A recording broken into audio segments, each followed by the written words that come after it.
ठीक है, ओके बेटा। तो हमारे पास अभी IAS 12 एक समझ लीजिए कि बहुत इंपॉर्टेंट रिपोर्टिंग टूल के अंदर हमारा स्टैंडर्ड है। This is called income tax.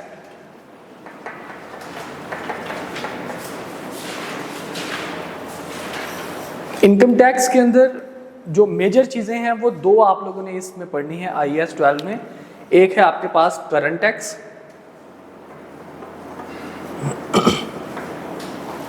और एक है आपके पास डेफर्ड टैक्स।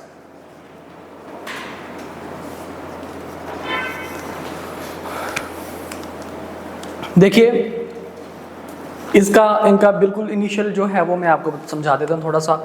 करंट टैक्स का मतलब होता है कि जो आपके पास करंट ईयर है, जो इस साल का पूरे साल का जो आपका टैक्स बन रहा है, ठीक है, जो आपने इसी साल में एक्रू होगा और आपने इसी साल में उसको पे कर देना।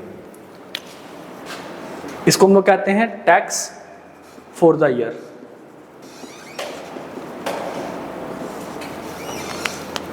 ठीक है, अच्छा। जबकि जो आपके पास डेफर्ड टैक्स है, ये वो वाला टैक्स है जो आपने करंट ईयर में या फॉर द ईयर में ना एक्रू होगा और ना ही ये पे होगा, बल्कि इन फ्यूचर ये जाके एक्रू हो सकता है। मतलब इसकी प्रोविजन है कि ये एक्रू हो जाएगा इन फ्यूचर। अब ये मैं यहाँ पे लिख देता हूँ टैक्स फॉर फ्यूचर।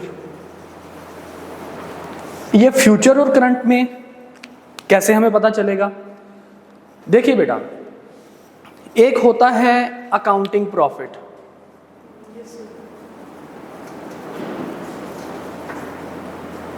एक होता है टैक्स प्रॉफिट। अकाउंटिंग प्रॉफिट वो प्रॉफिट होता है कि जिसको हम कहते हैं कि हमारे IFRS के हिसाब से, हमारे अकाउंटेंट्स के हिसाब से जो हमने प्रॉफिट निकाला, इसमें हमारे पास उसी तरह से कुछ रेवेन्यू होगा, कुछ कॉस्ट टू सेल होगा, ग्रॉस प्रॉफिट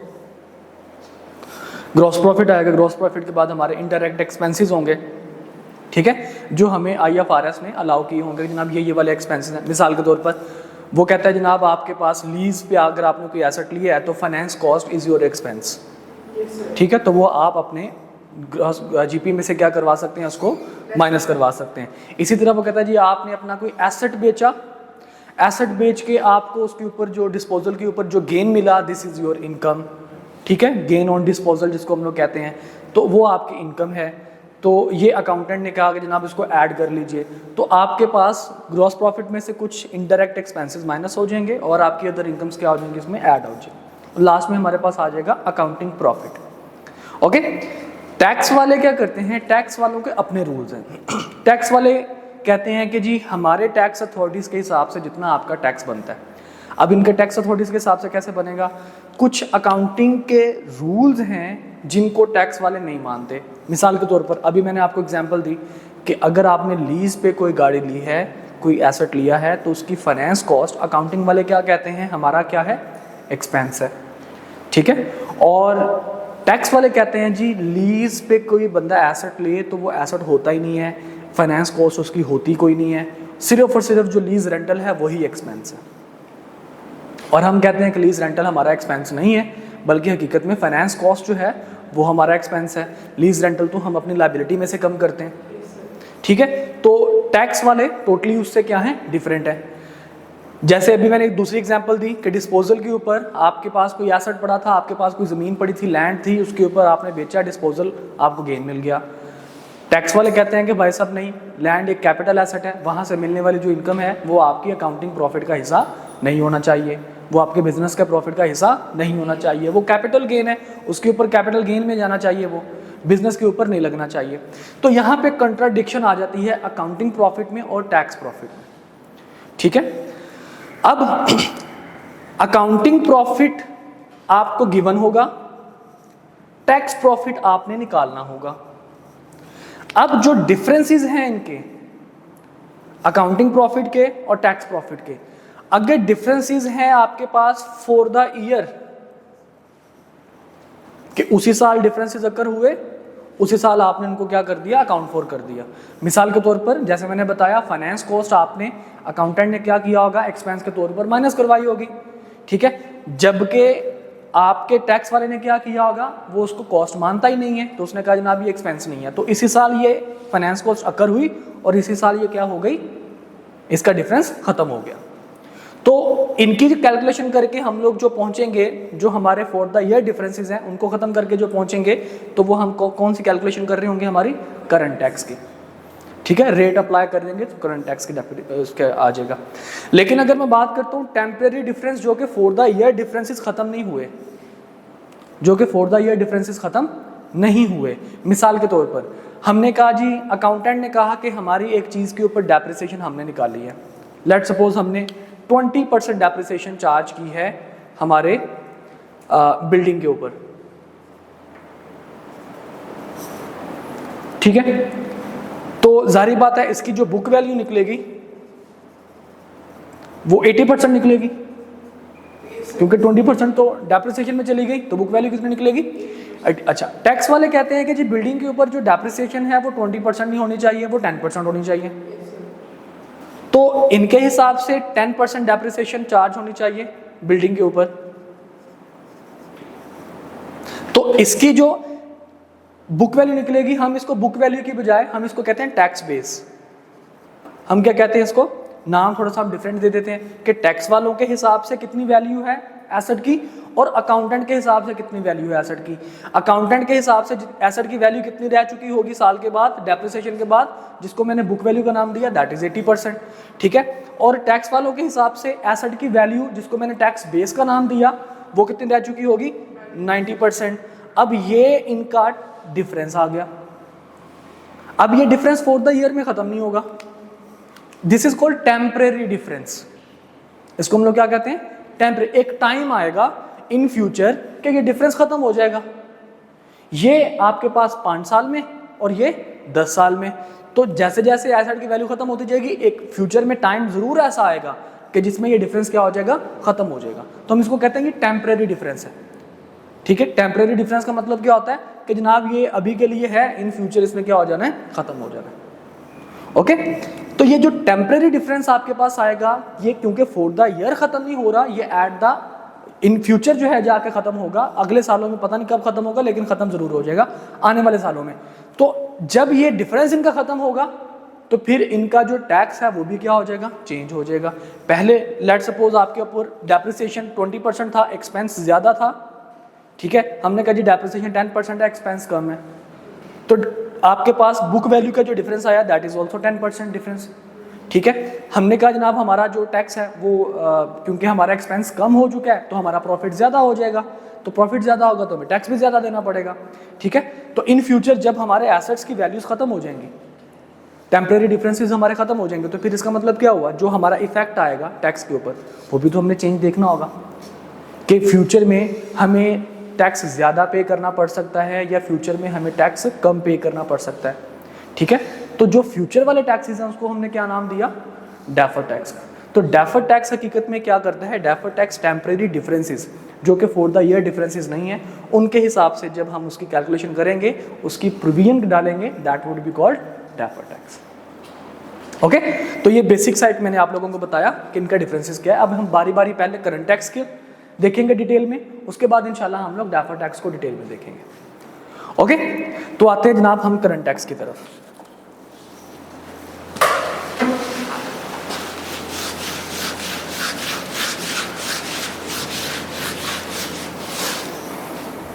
देखिए बेटा,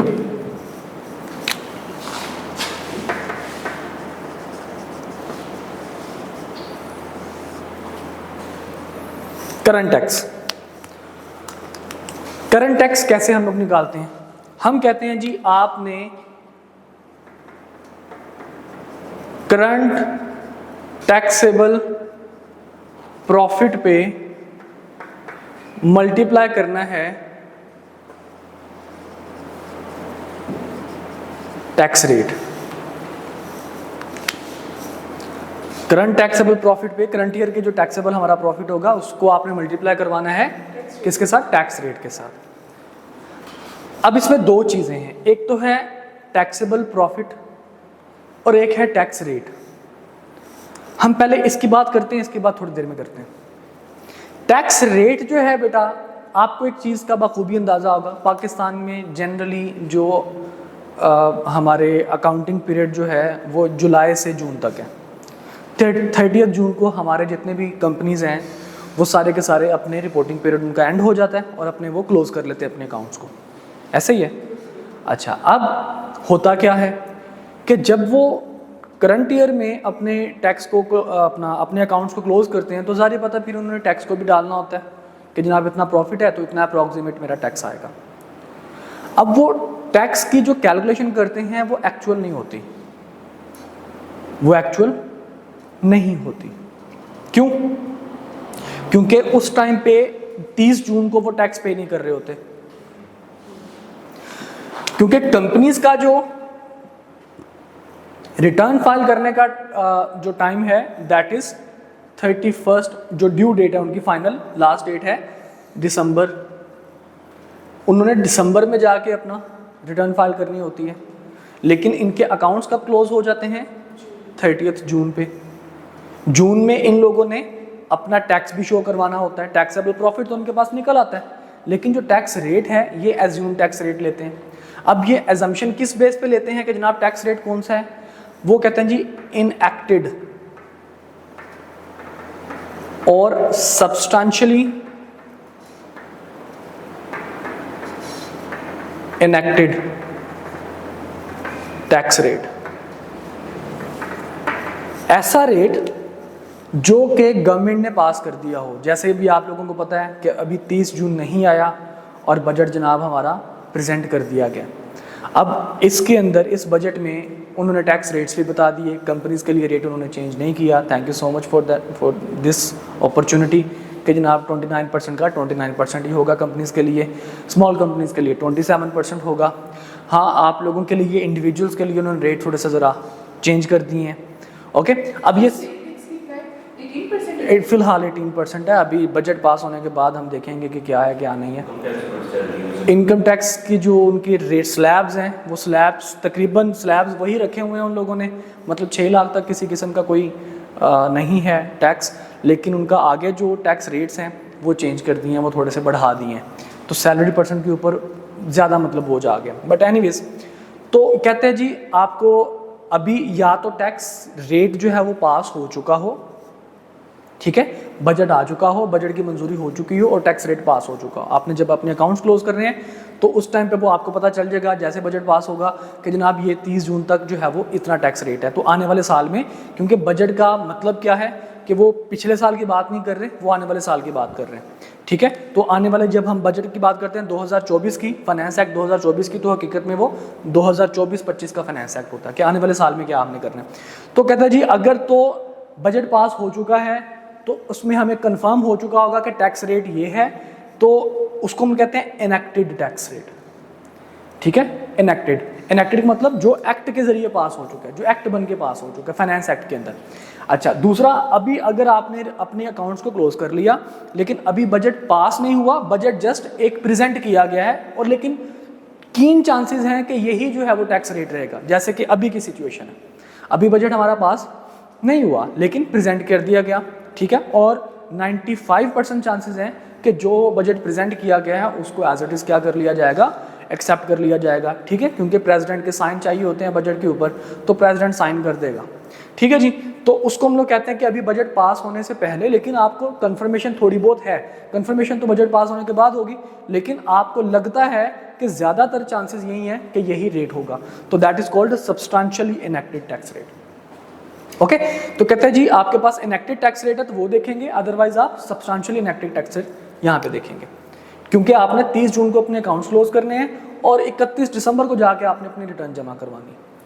ओके, अच्छा जी, अब जनाब हमारे पास करंट टैक्सेबल प्रॉफिट है जी। अब जब हम इसको करंट टैक्सेबल प्रॉफिट से मल्टीप्लाई करेंगे तो 30 जून पे जब हमने इसको मल्टीप्लाई करवाया होगा, फॉर एग्जांपल हमारे पास टैक्स रेट था 20 या 30% हमारे पास टैक्स रेट था, हमने यहाँ पे ये substantially enacted tax rate consider करके 30% में लिखा हुआ था। जब बारी आई 31 दिसंबर की, एक्चुअल में जब हमें टैक्स अथॉरिटीज़ ने बताया कि भाई साहब आपका इतना टैक्स बनता है, रिटर्न फाइल करते हुए हमारे टैक्स के एक्सपर्ट्स ने हमें बताया कि जी आपका इतना टैक्स बनता है, तो हमने लेट सपोज टैक्स पे किया हुआ था तकरीबन कोई 1 लाख रुपए, लेट्स एज्यूम 1 लाख रुपए हमने टैक्स पे किया हुआ था, ठीक है, टैक्स की जो अमाउंट है करंट टैक्स की,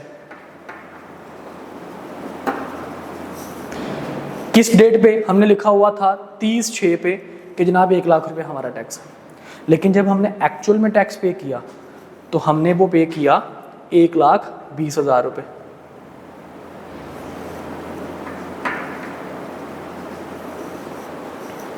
₹1,20,000। इसका मतलब क्या हुआ कि हमने टैक्स जो है वो कम पे किया हुआ था, हमने टैक्स जो है वो कम लिखा हुआ था। तो ये जो 20,000 रुपये की एडिशनल टैक्स हमारे पे लगा, ये हमारी बन जाएगी करंट टैक्स लायबिलिटी। क्या बन जाएगी ये? करंट टैक्स लायबिलिटी, कि ये अमाउंट हमने कम लिखी हुई थी और अब हम इसको ज़्यादा करने जा रहे हैं। ये हम लोग जब यहाँ पे तो हमने इसको रिकॉर्ड कर लिया ना, लेकिन 31 दिसंबर को जब हमें एक्चुअल टैक्स हम पे करेंगे तो फिर हमें पता चलेगा कि भाई 20,000 रुपये जो है वो हमने जब रिकॉर्डिंग कर रहे थे फाइनेंशियल स्टेटमेंट में तो उसमें हमारा 20,000 रुपये का टैक्स अभी रहता था, ठीक है, क्योंकि हमने एक्चुअल तो पे कर दिया है। तो फाइनेंशियल स्टेटमेंट में जब हम अगले साल की फाइनेंशियल स्टेटमेंट बनाएंगे तो क्या लिखेंगे कि पिछले साल का 20,000 रुपये लायबिलिटी हमारे पास आ रही है करंट टैक्स की। पे तो हमने यही करना है, लेकिन हमने अपनी रिपोर्टिंग के अंदर क्या लिखा हुआ था? 1 लाख रुपए। तो 20,000 रुपये अब हम कहाँ पे क्या लिखेंगे? यही कहेंगे ना कि ये हमारी टैक्स लायबिलिटी है, ठीक है, अगले साल के लिए हमारी क्या बनेगी? ये टैक्स लायबिलिटी बनेगी। अच्छा, अब लेट्स सपोज ये भी पॉसिबिलिटी है कि जनाब हमें एक्चुअल जो टैक्स देना पड़े, हमने लिखा लाख रुपए था, एक्चुअल टैक्स जनाब हमें देना पड़े 70,000 रुपये। तो इसका मतलब क्या हुआ कि हमने एडवांस में कितने पैसे दे दिए हुए हैं? 30,000 रुपये। तो 30,000 रुपये जो हमने एडवांस में दिए हैं ये हमारे पास क्या बन जाएगा? करंट टैक्स एसेट बन जाएगा कि जी हमने 30,000 रुपये एडवांस में हुकूमत को दिए हुए हैं हमारे फाइनेंशियल रिपोर्टिंग के हिसाब से। Got it? समझ आ गई बात की? तो अल्टीमेटली होगा क्या? जो करंट टैक्स प्रॉफिट जब हम एक्चुअल में निकलेगा, या तो वो जितना है उतना ही आएगा, या फिर वो क्या बनेगा? करंट टैक्स लायबिलिटी बन जाएगी, या फिर वो क्या बन जाएगा? करंट टैक्स एसेट बन जाएगा। सर मुझे बस इस चीज़ की समझ नहीं आ रही कि जब हमने वो पे कर दिया तो वो हमारी लायबिलिटी कैसे है? बेटा देखो, आपने अपनी बुक्स में लिखा हुआ है 1 लाख रुपए का टैक्स। सर जब हम उसको 1,20,000 पे करेंगे तो ये नाम खत्म नहीं हो जाएगा? सुन लो ना, लेट मी कंप्लीट ना। आपने अपनी बुक्स में कितना लिखा हुआ है? 1 लाख। कौन सी डेट पे? 30 जून को। आपकी रिपोर्टिंग डेट क्लोज हो गई, आपकी फाइनेंशियल स्टेटमेंट अप्रूव हो चुकी हैं, ऑडिट भी तकरीबन 2-3 महीने का ऑडिट होता है, वो भी आपने कर लिया, ठीक है जी। अब सारा कुछ आपने फाइनेंशियल स्टेटमेंट अपनी प्रेजेंट भी कर दी। आपने कितना लिखा हुआ है जी? 1 लाख रुपए। डिस्क्लेमर आपने छोटा सा नीचे दे देना है कि जी एक्चुअल अभी तक हमने टैक्स पे नहीं किया, अगर हम पे करेंगे तो ज़्यादा पे किया होगा तो एसेट में आ जाएगा, कम पे किया तो लायबिलिटी में आ जाएगा। एक्चुअल में आपने टैक्स पे किया 1,20,000 का, रिपोर्टिंग में कितना लिखा हुआ था? ये जो 20,000 रुपये का डिफरेंस है, जब आप अगले साल आएंगे तो रिपोर्टिंग में कैसे प्रेजेंट करेंगे उसको? क्या कहेंगे इसको कि ये 20,000 रुपये कौन से थे? पिछले साल के करंट टैक्स। तो जो पिछले साल की लायबिलिटी अभी हमने जो पे नहीं किया, रिपोर्टिंग के अंदर जो हमने लिखा नहीं है, तो वो हमारे लिए क्या होगी? लायबिलिटी होगी, ठीक है। अगर एक्चुअल हमारा कम है तो हम क्या कहेंगे? 30,000 रुपये हमारी रिपोर्टिंग में हमने इसको लिखा हुआ था 1 लाख, लेकिन एक्चुअल में कितना है? ये 70,000। तो अगले साल आप क्या कहोगे कि जी ये 30,000 रुपये कौन से हैं? 30,000 हमारा करंट टैक्स जो पिछले साल का हमारा हमने ज़्यादा लिख दिया था लेकिन कम हमने पे किया हुआ है, तो वो आपके पास यहाँ पे रिपोर्टिंग में आ जाएगा। ओके, अच्छा जी, अब हम आते हैं थोड़ा सा करंट ये जो टैक्सेबल प्रॉफिट है इसकी तरफ। फिर सारी बातें इंशाल्लाह स्टैंडर्ड से हम लोग पूछते हैं कि स्टैंडर्ड हमें इसके बारे में क्या बताता है। देखिए बेटा, आप पढ़ रहे हैं फाइनेंशियल अकाउंटिंग एंड रिपोर्टिंग 2, आप टैक्स नहीं पढ़ रहे, ठीक है, लेकिन इसके अंदर एक स्टैंडर्ड है इनकम टैक्स का, जिसका मकसद क्या है कि टैक्स वालों के साथ अकाउंटिंग के प्रॉफिट को क्या किया जाए? मैच किया जाए, ताकि जब आप अपनी टैक्स की कैलकुलेशन करें तो तकरीबन वही कैलकुलेशन एक्चुअल में भी हो। हमें दिया होगा अकाउंटिंग प्रॉफिट,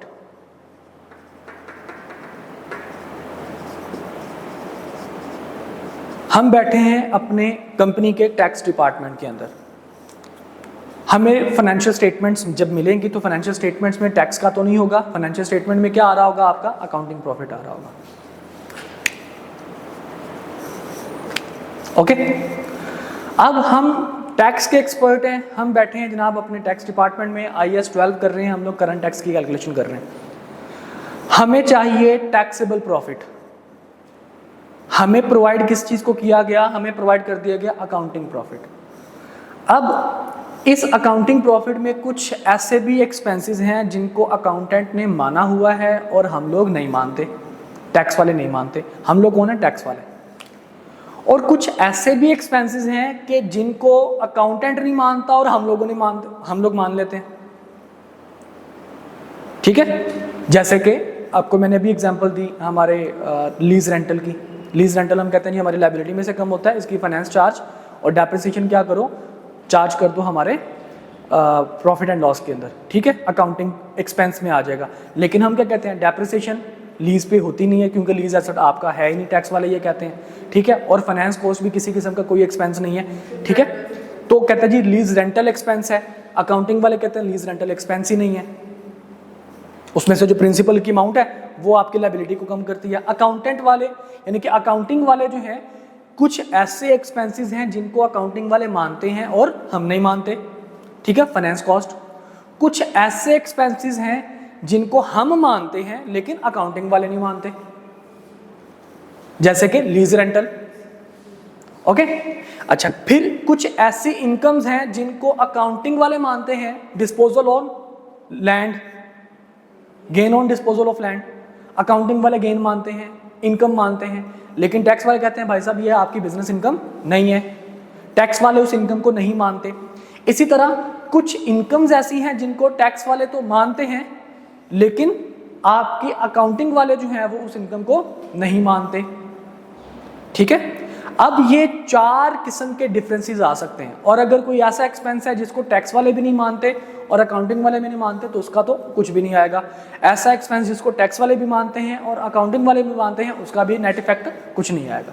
ठीक है, तो अकाउंटिंग के प्रॉफिट में से जब हमने जाना है, पहुंचना है हमारे करंट टैक्स या टैक्सेबल प्रॉफिट के अंदर, तो हमें 4 प्रॉब्लम को फेस करना पड़ सकता है। पहला प्रॉब्लम क्या है जी? Expense as per IFRS but not income tax. दूसरा प्रॉब्लम क्या है जी? Expense as per income tax but not IFRS। मैं IFRS यहां पे अकाउंटिंग रूल्स को कह रहा हूं। ठीक है, चौथा क्या चीज है? Income as per IFRS but not income tax, और income as per income tax but not IFRS। ये 4 प्रॉब्लम बेटा आपको फेस करने पड़ सकते हैं और फिर जाके आप पहुंचेंगे कहां पे? टैक्सेबल प्रॉफिट में।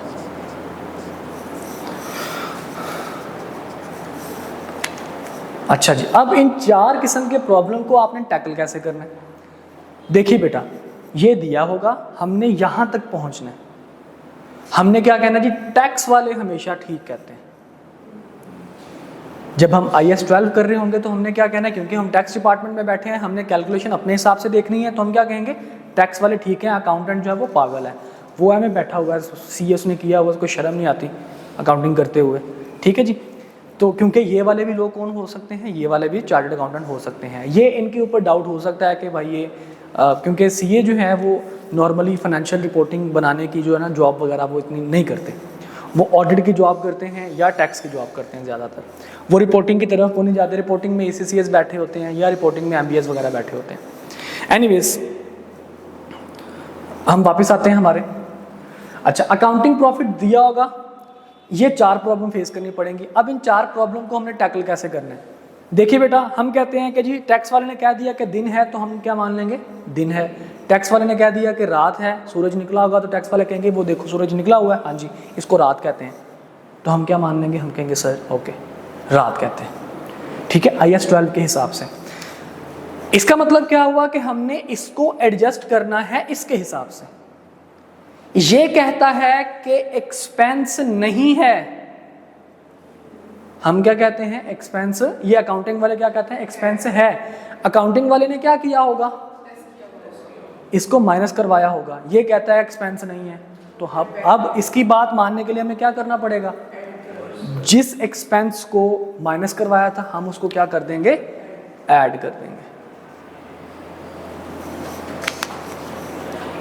समझ आ गई बात की। अच्छा जी, फिर दूसरा प्रॉब्लम ये कहता है कि एक्सपेंस है, लीज रेंटल एक्सपेंस है। अकाउंटिंग प्रॉफिट कहता है नहीं नहीं भाई साहब नहीं, ये एक्सपेंस नहीं है, उसने माइनस नहीं करवाया। हम कहते हैं, टैक्स वाले कहते हैं भाई मैं जब कह रहा हूं कि एक्सपेंस है माइनस करवाओ, तो क्या करना पड़ेगा, इसको लेस करवाना पड़ेगा।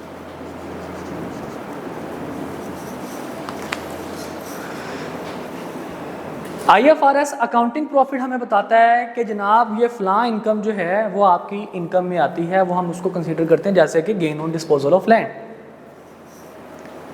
टैक्स वाले कहते हैं कि भाई तुम्हें किस पागल ने कह दिया, लैंड तो होता ही कैपिटल एसेट है, उससे ऊपर मिलने वाली तो इनकम कैपिटल गेन में जाती है, वो तो तुम्हारी बिजनेस इनकम का इनकम है ही नहीं।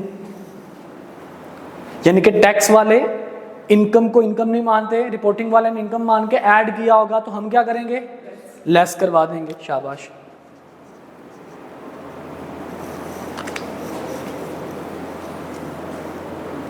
ठीक है जी। इनकम जनाब हम कहते हैं, टैक्स वाले ने कहा, अकाउंटिंग वाले ने कहा कि बुक वैल्यू थी 1 लाख रुपए की, बुक वैल्यू कितने की थी, 1 लाख रुपए की, और एसेट मैंने गाड़ी शाड़ी मैंने अपनी बेची 1,20,000 रुपए की, तो 20,000 रुपए का गेन ऑन डिस्पोजल आया। ठीक है, इनकम जनाब हमारे पास इतने की आई। टैक्स वाले कहते हैं कि बुक वैल्यू थी 80,000 रुपए की, टैक्स बेस कितने की थी, 80,000 रुपए की, तुमने कितने की गाड़ी बेची, 1,20 की, तो तुम्हें गेन कितने का आया, 40 का आया, मतलब तुम्हारा गेन ज्यादा है। अकाउंटिंग वाला कहता है नहीं मेरा गेन नहीं है, 20,000 रुपए का एक्स्ट्रा गेन नहीं है, ये कहता है नहीं तुम्हारा गेन है। इनकम टैक्स वाले गेन मानते हैं, IFRS वाले गेन नहीं मानते, तो हमने पहुंचना है टैक्स वालों की तरफ, तो हम क्या कहेंगे, ऐड बैक कर दीजिए। तो बेटा इस तरीके से आपने इन 4 प्रॉब्लम को माइंड में बिठाना है कि ऐसे एक्सपेंसेस जिनको इनकम टैक्स वाले मानते हैं, IFRS वाले नहीं मानते, आपने इनको लेस करवाना है। ऐसे एक्सपेंसेस जिनको IFRS वाले मानते हैं और इनकम टैक्स वाले नहीं मानते, आपने उनको ऐड कर देना। ठीक है, ऐसी इनकम कि जिनको IFRS वाले इनकम मानते हैं, ठीक है, लेकिन टैक्स वाले इनकम नहीं मानते, लेस करवा दीजिए। और ऐसी इनकम जिनको IFRS वाले इनकम नहीं मानते लेकिन टैक्स वाले इनकम मानते हैं, उनको ऐड करवा दीजिए। तो अल्टीमेटली कहाँ पे पहुंच जाओगे, टैक्सेबल प्रॉफिट, और उसके ऊपर फिर टैक्सेबल प्रॉफिट के ऊपर आप टैक्स रेट चार्ज कर दोगे, तो आपके पास क्या निकल आएगा, टैक्स एक्सपेंस निकल आएगा।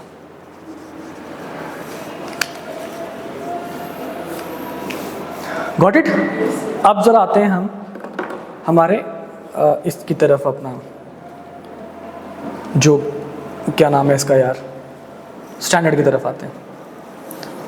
बल्कि स्टैंडर्ड की तरफ आने से पहले हम एक एग्जांपल करते हैं। एग्जांपल नंबर 1 है काशिफ ट्रेडर्स के नाम से, पेज नंबर 353 पे।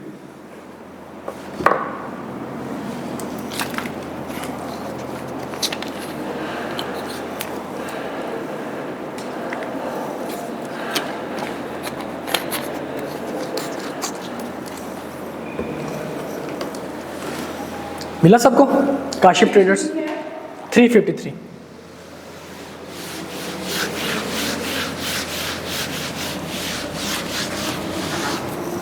हाँ जी बेटा, मिला सबको। बिल्कुल सिंपल सा क्वेश्चन है, एग्जांपल है, जरा देख लेते हैं एक दफा। सबके सामने आ गया कि नहीं आया अभी तक?